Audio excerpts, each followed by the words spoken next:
श्री गणेश, श्री गणेश, श्री गणेश।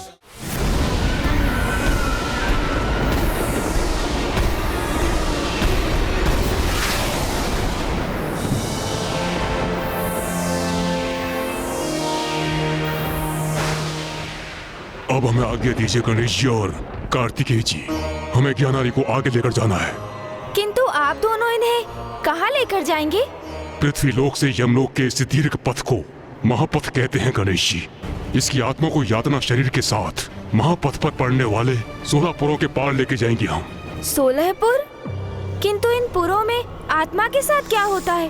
प्रत्येक पुर में मृत आत्मा अपने कर्मों के अनुसार फल भोगती है। जीवन में सत्कर्म करने वाली आत्मा को सुफल प्राप्त होता है और दुरात्मा को यहाँ पग पग पर भयंकर दंड प्राप्त होते हैं। ऐसे कष्ट जिनमें से एक को भी भोगने पर आत्मा चित्कार कर उठती है। कहीं प्रचंड अग्नि में भस्म होता है वो, तो कहीं अन्य भक्षक जीव उसके शरीर के अंगों को नोच नोच कर अपना आहार बनाते हैं। कहीं उस पर अस्त्र शस्त्र शिलाओं आदि से प्रहार होता है, तो कहीं उसे कांटों कंकड़ आदि से भेदे जाने पर विवश होना पड़ता है। इन सब में उसका यातना शरीर पकड़े हुए सांप की तरह छटपटाता है, किंतु पग पग पर भयंकर कष्टों को सहकर दारुण स्वर में विलाप करते हुए आगे बढ़ने पर लाचार होता है। तो जब उसकी आत्मा अपने समस्त कर्मों के फल को भुगत कर उन 16 पुरों के पार पहुंच जाएगी, तो उस यातना शरीर का क्या होगा? 16 पुरों को पार करने के पश्चात ज्ञानारी का यातना शरीर हमारे प्रभु यमराज के समक्ष प्रस्तुत होता है, जहां वो इसके कर्मों के अनुसार उपयुक्त स्थान का निर्णय लेंगे। यदि इसके दंड के उपरांत भी उसके बुरे कर्म शेष रहे तो वो नरगामी होगा, किंतु यदि सत्कर्म शेष रहे तो वो स्वर्ग जाने का भागी बनेगा। अब हमें आज्ञा दीजिए प्रभु, ज्ञानारी अब प्रथम पुर तक पहुंच रहा होगा। 16 पुरों की जो इसकी कठिन और दीर्घ यात्रा जो आरंभ हो रही है, वो पूर्ण होगी 384 दिवसों में।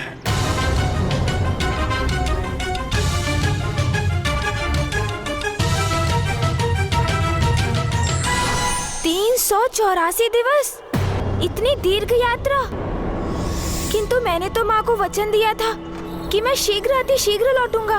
भैया, आपको तो ज्ञात ही है, हम ज्ञानारी जी को शीघ्र मुक्ति दिलाने का प्रयास करेंगे, जिससे शीघ्र यहाँ आकर आपको एवं पिताश्री को मिलाने का प्रयास कर सके। माँ, ऋषि जगश्वी भी मरणासन अवस्था में है, माँ अकेली है। हमें पिताश्री को भी काशी लौटाने का कोई उपाय ढूंढना है, किंतु यहाँ भी ज्ञानारी और सुबोध के भले के लिए ज्ञानारी जी को दिए वचन से बंध गया हूँ मैं। उनकी यात्रा संपन्न होने तक यहीं रहना होगा मुझे। अब इस दुविधा को कैसे सुलझाऊं मैं? यहाँ भी कैसे रहूं और काशी लौटकर माँ को दिया वचन कैसे पूर्ण करूं मैं?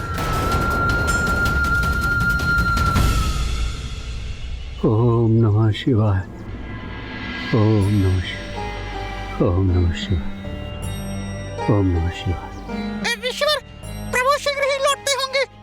ओम नमः शिवाय। स्वामी, पुत्र गणेश और कार्तिकेय शीघ्र यहाँ लौटेंगे और फिर वो आपके अंश को यहाँ मुझ तक लाने का कोई उपाय अवश्य ढूंढ लेंगे।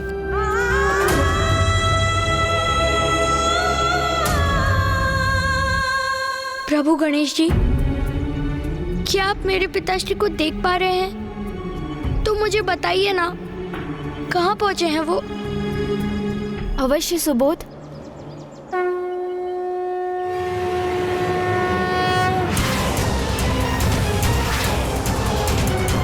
हाँ वत्स सुबोध, मैं अपनी दिव्य दृष्टि से ज्ञानारी जी को देख पा रहा हूँ। वो एक अनंत अंधकार की गहराई में गिरते चले जा रहे हैं। नहीं, नहीं, नहीं! क्या हुआ गणेश? अब क्या देखा तुमने?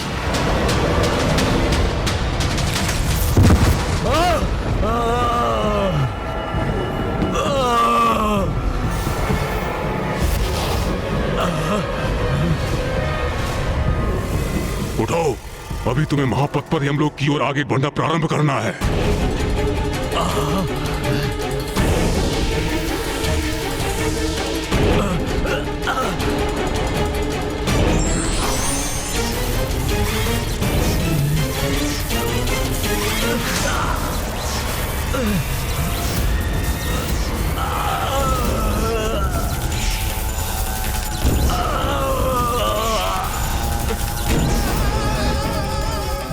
मुझे, छोड़ दो, क्षमा करो मुझे, इतनी भीषण पीड़ा नहीं सह सकता मैं, छोड़ दो, दया करो मुझ पर, दया करो, छोड़ दो, हाँ छोड़ो, छोड़ दो मुझे, छोड़ो, छोड़ो।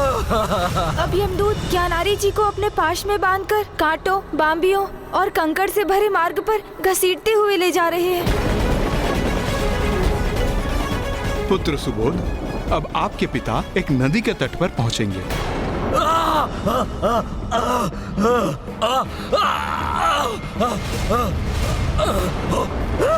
अब हम पुष्पभद्रा नदी के तट पर हैं।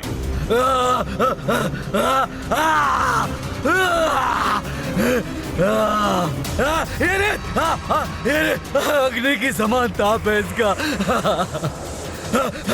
इसके प्रचंड ताप से झुलस रहा हूं मैं।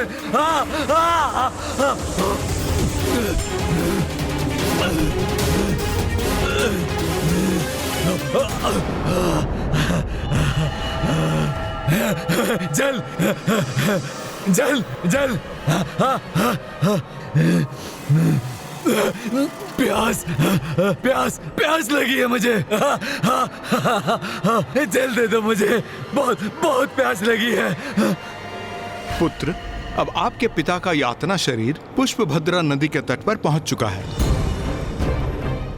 जहां आपके द्वारा दिया गया पिंडदान उनका भोजन बनेगा और तर्पण का जल प्राप्त होगा।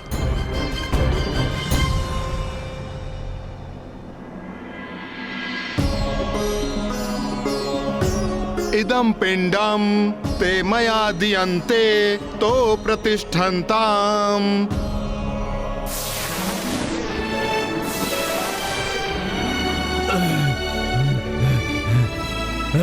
भूख भूख और प्यास तो मिट गई, किंतु किंतु किंतु मेरा कष्ट नहीं मिटा। मेरा संपूर्ण तन कष्ट में है, तो जैसे पुनः मृत्यु के मुख में प्रवेश कर रहा हूँ। अभी से इतना विलाप कर रहे हो?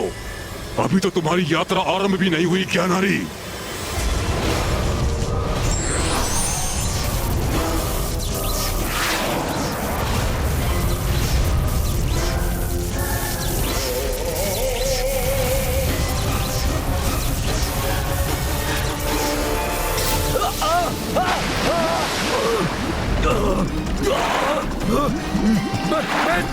डूब रहा हूँ। ये जल तो अपने ताप से प्रताड़ित कर रहा है मुझे।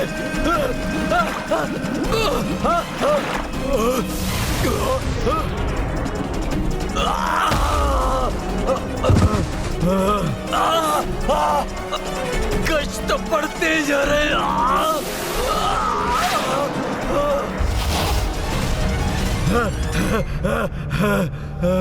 क्षमा करो मुझे, दया करो मुझ पर। मैं ये कष्ट और नहीं सह सकता, नहीं सह सकता मैं। ये यमपुर है, महापथ पर पड़ने वाला पहला पुर, जहाँ उन आत्माओं को दंड दिया जाता है जिन्होंने अपने जीवन काल में अपने माता पिता का अपमान किया हो। नहीं, मैंने अपने माता पिता का कभी अपमान नहीं किया था, कभी नहीं किया था। हमने तो सम्मान किया है, सम्मान, कभी अपमान नहीं किया। ज्ञानारी जी, यमदूतों से असत्य वचन कहना व्यर्थ है, उनसे आपका कोई सत्य छिपा नहीं। क्या हुआ प्रभु गणेश जी? मेरे पिता कुशल तो है ना? नहीं वत्स सुबोध, अब वो याम्यपुर पहुंच गए हैं, जहां उन्हें अपने एक पाप का भीषण दंड प्राप्त होगा।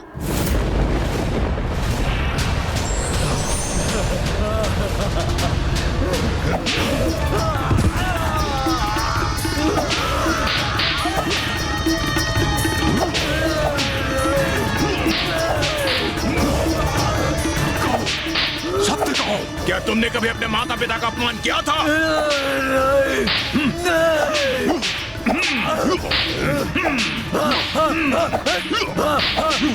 किया था। बहुत बुरा पुत्र था मैं। जब बाल्यावस्था में था, अपने पिता का अपमान और तिरस्कार करने का अपराध किया था मैंने। मुझसे भूल हो गई। मुझे मुझे क्षमा करो मुझे। और कोई अपराध और कोई पाप नहीं किया मैंने। तो क्या आप दोनों मुझे यमराज के समक्ष प्रस्तुत करेंगे?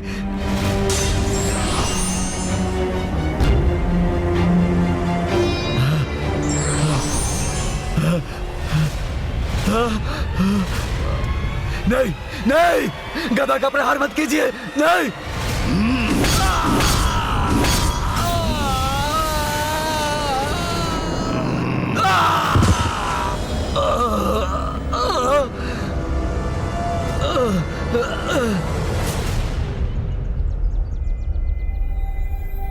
गणेश, आप क्या अपनी दिव्य दृष्टि से तुम कुछ देख पा रहे हो?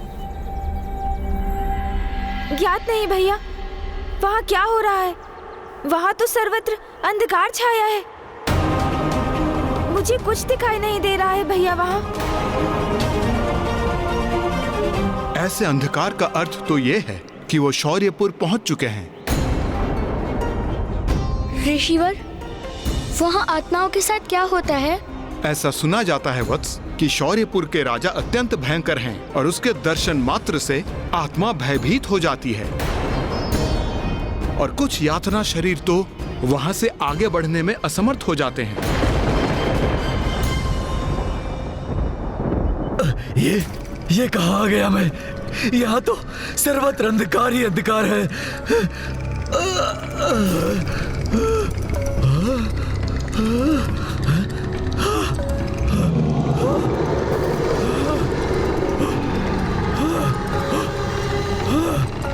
क्या नारी, क्या नारी, क्या तुमने अपनी मनुष्य योनि में कोई सत्कर्म कार्य किए थे?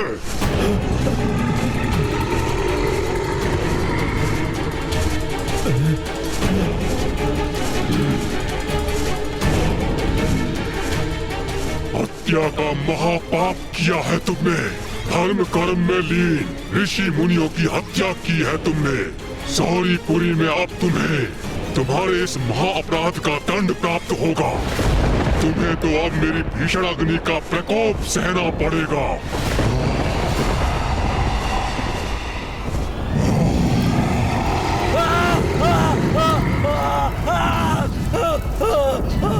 मैं इस अग्नि से भस्म हो रहा हूँ। क्षमा करो मुझे, क्षमा करो, क्षमा करो।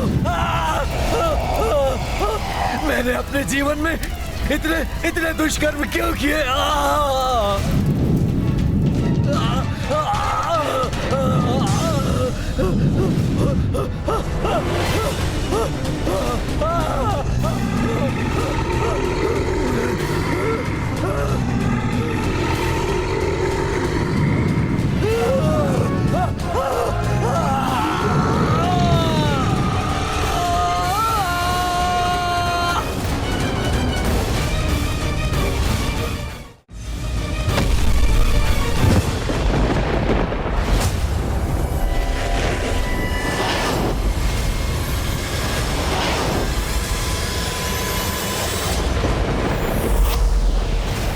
सहायता करो मेरी, सहायता। हाँ, मैं भस्म हो रहा हूँ, मैं भस्म हो रहा हूँ। इस अग्नि से भस्म हो रहा हूँ मैं। हाँ, शांत करो इस अग्नि को।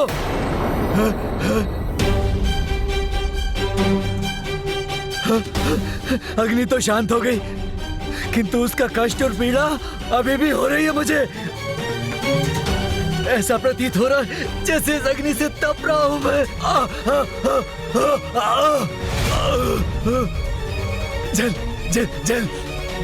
जल दो मुझे बहुत प्यास लगी है। चार देवंग रागण गुणगण विशेषण इदम विशिष्टायाम स्वपुण्यतिदो इदम पिंडम ते मया दियन्ते तो प्रतिष्ठन्ताम।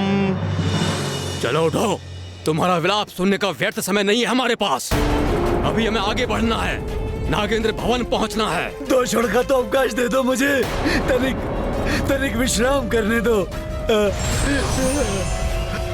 तुम जैसे पापियों के लिए कोई विश्राम नहीं है। चलो आगे बढ़ो, नहीं तो तुम पे वार करके आगे चलने पे विवश करेंगे।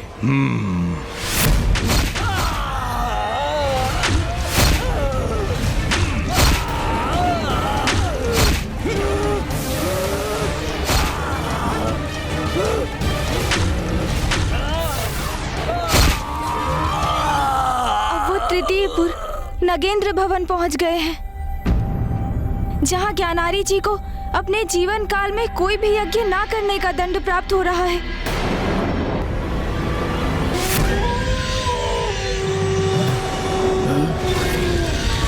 ये भेड़िए, ये खा जाएंगे मुझे।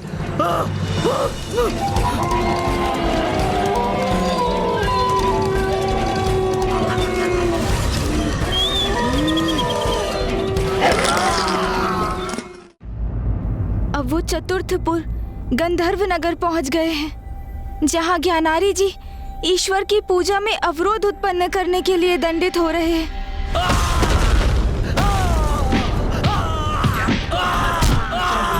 अब वो पंचमपुर शैलागमपुर में है, जहां ज्ञान, कर्म और धर्म के मार्ग से भटकने का परिणाम भुगत रहे हैं ज्ञानारी जी। नहीं, गलत अपने मत कीजिए। नहीं, नहीं, नहीं। वो षष्ठमपुर क्रोंचपुर में है, जहां अपने ही पुत्र एवं अपने राज्य के अन्य बालकों को प्रताड़ित करने के दंड स्वरूप ज्ञानारी जी पर भीषण गदा प्रहार हो रहा है।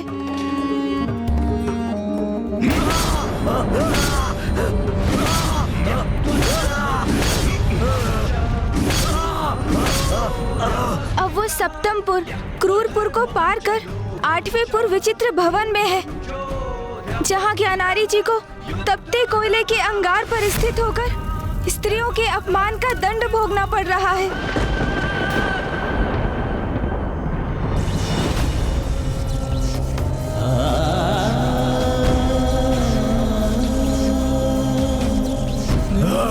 जल दो मुझे भोजन, भोजन दो मुझे।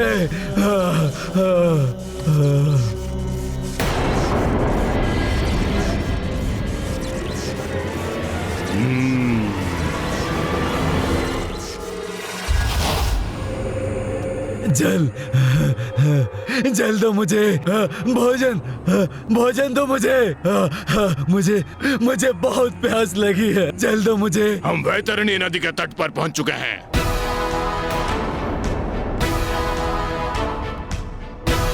हमें इस नदी को पार करना है।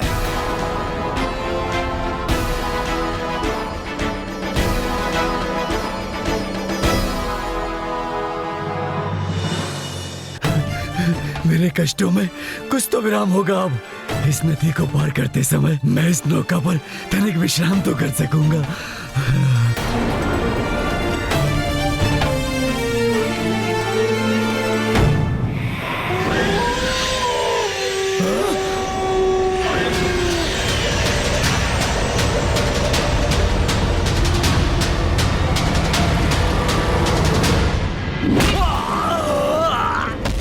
तुम इस नौका पर आरूढ़ नहीं कर सकते।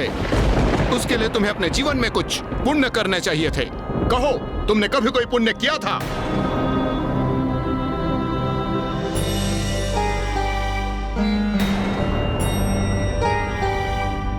प्रणाम।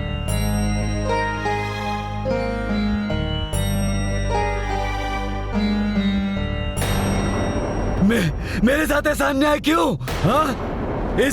इस ब्राह्मण को नौका में लेकर जा रहे हो, मुझे क्यों नहीं? हाँ?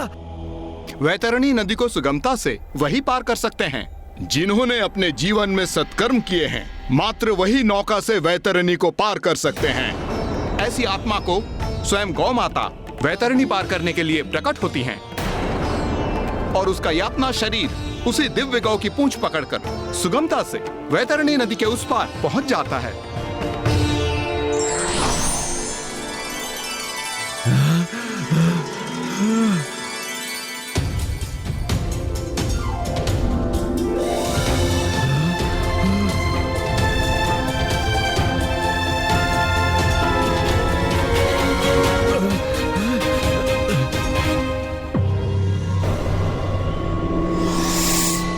क्या तुमने अपनी जीवन में कभी सत्कर्म या गोदान का पुण्य कमाया है? नहीं, नहीं। तब तुम्हें कोई अधिकार नहीं इस नौका पे आने का। मैं ये वैतरणी नदी कैसे पार करूंगा? मेरी यात्रा कैसे पूर्ण होगी?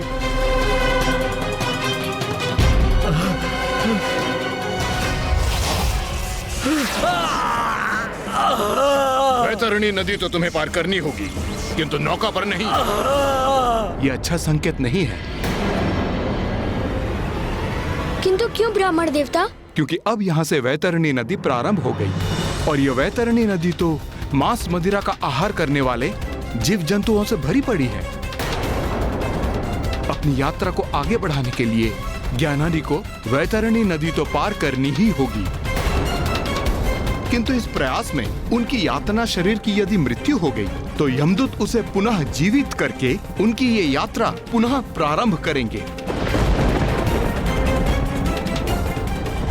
ज्ञानारी जी को बिना प्राण खोए एक ही प्रयास में वैतरणी नदी को पार करना होगा, अन्यथा यमदूत उन्हें बार बार जीवित करते रहेंगे और ज्ञानारी जी को आरंभ से पुनः अपनी यात्रा आरंभ करनी होगी। धन संपदा, माया और मोह सब पीछे छूट जाता है, साथ जाता है व्यक्ति का धर्म, कर्म और ईश्वर की सच्ची भक्ति।